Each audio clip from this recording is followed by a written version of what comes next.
In this lesson, we're going to unhide the chassis and we're going to build this little, there's a platform here and there's a front bumper. Kind of conforms to the shapes we have with the chassis. So this is a good time to go up to Layer Manager. Let's unhide the chassis.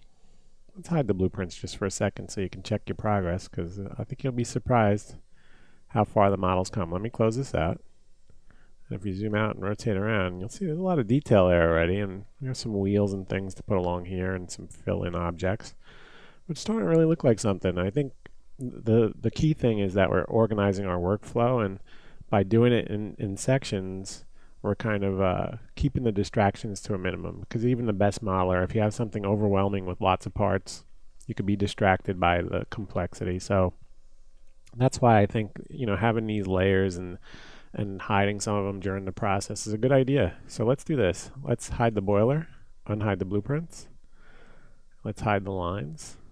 And now we have, let's see. Yep, we have the chassis and the blueprint. So we're going to go to chassis level, layer. Click on it, make sure it's active right there. Close out the layer manager. And what we want now is left viewport. Right above here, there's like a little flooring. It's probably like a little metal floor. So what we're going to do is come in here. Let's select this section, F3, so I can see what's going on in the wireframe. Let's Alt and Q, and now we can F3 again so we see what we got. And we have some pieces that are interlocking, but I think just to clean it up and make it feel like, you know, it's built out of many pieces, let's just do this. We'll go to Geometry, Box, Auto Grid. There we go. And let's come in just a little bit. And right here we're going to start. And remember, with Auto Grid, it's going to align the object you drag out, the object you create, to the surface normal of what you're working on. So you see that the manipulator, as I roll around, changes. So each time I would create a new object, it'll align to that normal. So what we want to do really is come here to this flat surface, just drag it out. It could be a little bit off. It's not a big deal. You know, it's not something that's like set in stone. I'm going to nudge that up, and we'll make sure when we're done that it is actually level to everything. But let's just change this size a little bit. We're going to make it a little longer, and maybe not so thick. I'm going to go with 1.5 inches for the thickness, and it needs to be a little wider. So we're going to do that, just like that. It should overhang the frame a little bit, the chassis, and it should be relatively even. Again, not something that has to be exactly perfect, but it should look good. You know, use your discretion. And if time isn't an issue, you know, again, I'm assuming that we're having a deadline and we need to get this done pretty quickly. So that looks good. Maybe a little less thickness. Let's go to 0.75, and that's much better. Convert it to an editable poly by right-clicking. Let's select the polygon, and let's go up to the selection, control-click on edge. Let's give it a little chamfer on there. Not too big, that's way too big. Right click it out and just go maybe like that. So that's almost 1/4 of an inch. And I'm going to say okay. Back out a little bit. We could turn off the wireframe. Okay, so now we have that platform, and when you access those ladders that go up here, this platform will help get to them. And what we're going to do next is go top viewport, and we're going to make a bumper. So what I've seen in the reference, the bumper's kind of just like a little chamfered at the edge, so I'm going to do it with a line just for quickness. So let's do this. We'll start here. Let's turn off Auto Grid, and we're going to start here. Let's come out. All right, you see that it's renderable, and you know we don't want it to be, but it's not a big deal. We can change that afterwards. So I'm just going along. I'm going to stop at the midpoint just like that, and then right-click to stop the creation process. Let's turn off that line. Turn off Enable in Render and Enable in Viewport.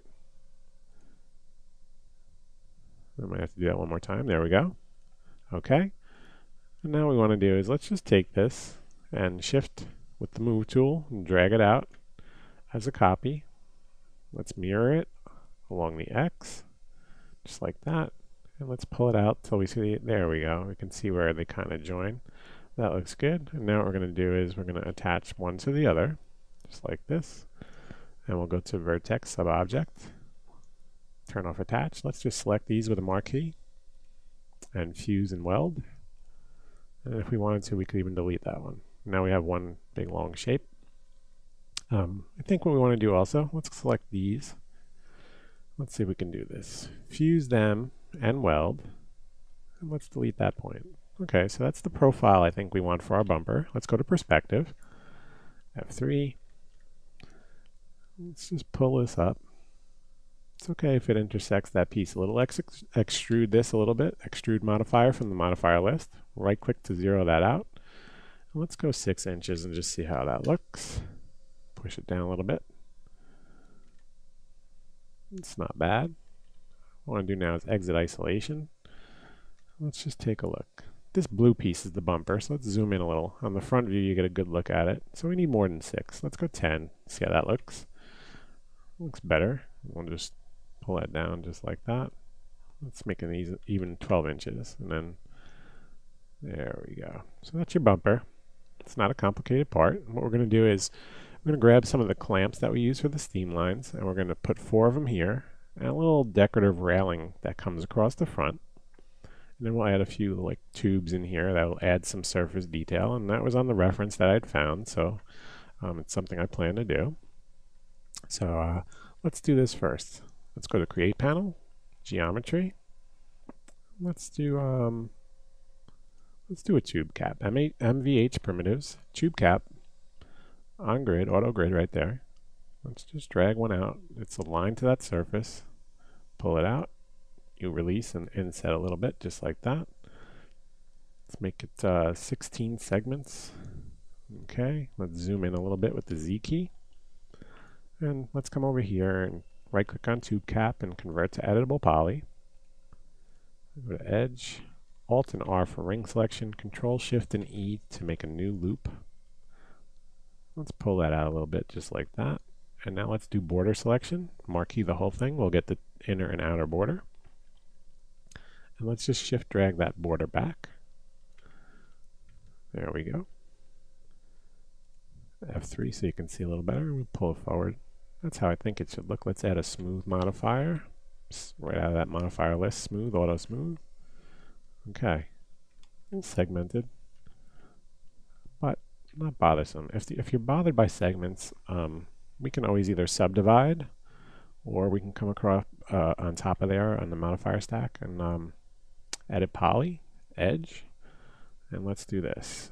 Alt L, Alt R, go to edges, or loops, I'm sorry, loops, flow connect. And that's a quick way to make that have more segments. Now the only thing, if you're going to turbo smooth something like this, sometimes it'll be a little segmented. You can even see it here. It's not a perfect circle, but it's close enough. Even though that function is supposed to be perfect at averaging out the spacing and what the edge loop should do, may not be always perfect, but it's good enough for what we need it for. So I'm just going to pull that forward. Let's grab the border selection. It's still selected. Let's pull it back a little bit. F4 again. Let's go up to the top of the stack. That's good. Smooth modifier one more time. And then I'm going to collapse this down. So let's go to smooth. Auto smooth. That's good. I'm going to collapse that. Collapse 2. I don't think I'm going to modify that at all. Of course, we're going to take everything we do on one side and do it on the other. So you can either use symmetry or shift drag it as an instance and then mirror. A lot of the parts I've built so far in this lesson are going to need to be copied over to the other side. It's just easier for me to show you what's going on with one side. Make sure we center this kind of to that face. That looks good. Okay, and then in the reference, I believe we have a couple smaller ones right here on each side. So we're going to just come in. We can use the same one, but I think let's just do 2 new ones or 1 new one. On grid, auto grid's on, tube cap. Let's pull it out, inset it. This time we'll make it, let's go 20 or 18 segments. 18 is good. And right click it, convert to editable poly. Zoom in a little. And then we'll use our move manipulator. We'll just move it. And add an edge in the middle. So select an edge, Alt and R to ring select, Control Shift and E adds an edge loop. pull it out a little bit, just like that. Border selection, marquee the whole thing, you get both borders. Let's shift drag that border back a couple times, just like that. Okay. Let's add a smooth to the top of that stack.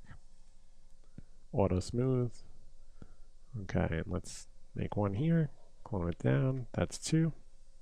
As an instance is fine. Let's bring them across to the other side. Just like that. Okay. Make sure they're kind of spaced the same. There we go. And that looks pretty good. So I think one last thing. We'll take this bumper. Let's add an edit poly to the top. Remember your hotkeys can get overridden, so if things don't react properly, just come up here and check or uncheck this little box for the override. What we're going to do is select all edges, Control and A, and we're going to chamfer. And we're going to reduce that value, right click it out. Let's just do a little chamfer just like that. And you'll notice the thing Max does when it chamfers, which is a big gripe with a lot of people, is it makes these triangles. There is a script that you can buy. I think it's maybe 10 euros, so what, $15.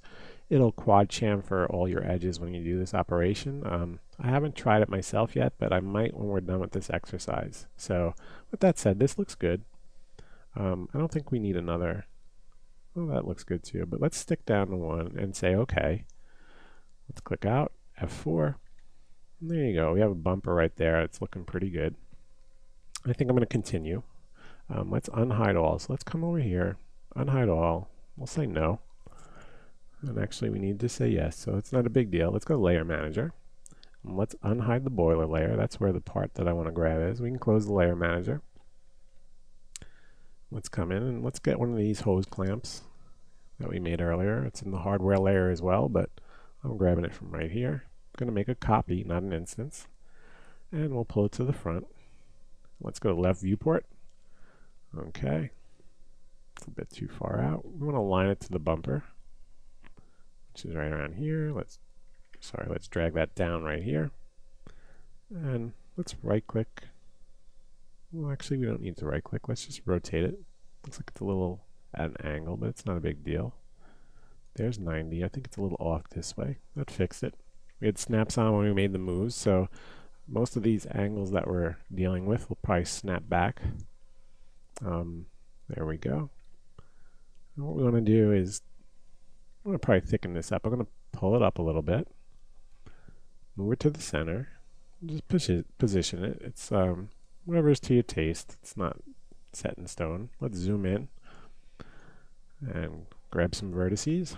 And grab that whole top section. We're going to pull it down here a little bit, just like that. Turbo smooth it again. Okay, it looks good. Let's get it so it's F4. It's on the surface of the bumper, just like that. And what I think it needs, I'm going to go back down to Edit Poly, click the modifier list, hit P. Hit P a few times till you see push listed. I see it right here. Let's use the push. It's just going to add some volume to that. It feels like it should be more substantial. And you see we got a little right here, a little pinching, but I'm going to come back just till that disappears right there. And that looks better. And now what I'm going to do is make 2 on each end. So we have 1 there. I'm going to put 1 here. Okay, F3.